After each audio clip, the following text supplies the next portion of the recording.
David Toborowsky from 90 Day Fiancé recently traveled to another country, leaving his newborn child with his wife, Annie Suwon. David, a 56-year-old man, met Annie in Thailand and quickly fell in love with her charming personality, proposing to her just days after their first date. Initially, David and Annie faced challenges due to a language barrier, an age gap, and cultural differences. However, they were eventually able to overcome these obstacles, and David applied for Annie's K-1 visa. Despite disapproval from his family, David married Annie in 90 Day Fiancé Season 5 in November 2017. David and Annie built a successful life together in the United States. Within a few years of getting married, David improved his financial situation and health. The couple also purchased a beautiful home in Arizona, and Annie started her own clothing business. In 2024, they opted for IVF treatment, which helped Annie conceive a child. David and Annie moved to Thailand in order to secure dual citizenship for their child.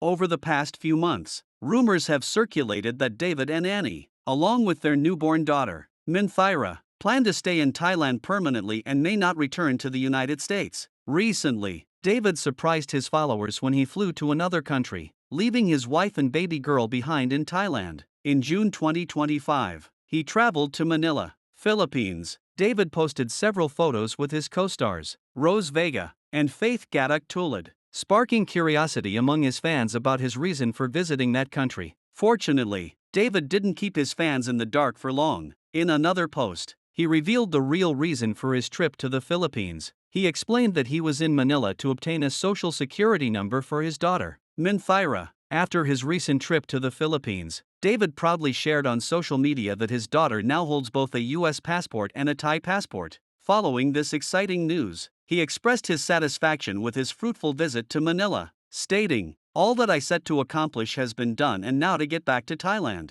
The post received over 1,500 likes, with fans congratulating him on his successful trip. One Instagram user wrote, "Good for you, I'm sure your queen made an amazing meal for you." Another user commented, "Fantastic, safe travels back to your beautiful girls." David and Annie had various jobs in the United States. David worked in the real estate industry, while Annie ran her own clothing store. However, things have changed in the past year. Although David continues to work as a real estate agent, he now also earns income from selling or renting properties he owns in Thailand. Meanwhile, Annie has decided to pursue a career in farming. In a recent Instagram post, David shared that his wife's goal is to become a successful farmer in Thailand, and he fully supports her in this endeavor. Although their daughter now has dual citizenship, it doesn't seem to change the fact that Annie wants to become a farmer in Thailand. Annie appears more comfortable living in Thailand because she is near her family, who are helping her raise her daughter, Minthira. It seems unlikely that Annie will come back to the United States until she can bring her mother to Arizona with her. However, the 90 Day Fiancé couple may most certainly return to America in the first half of 2026 to attend David's son's wedding.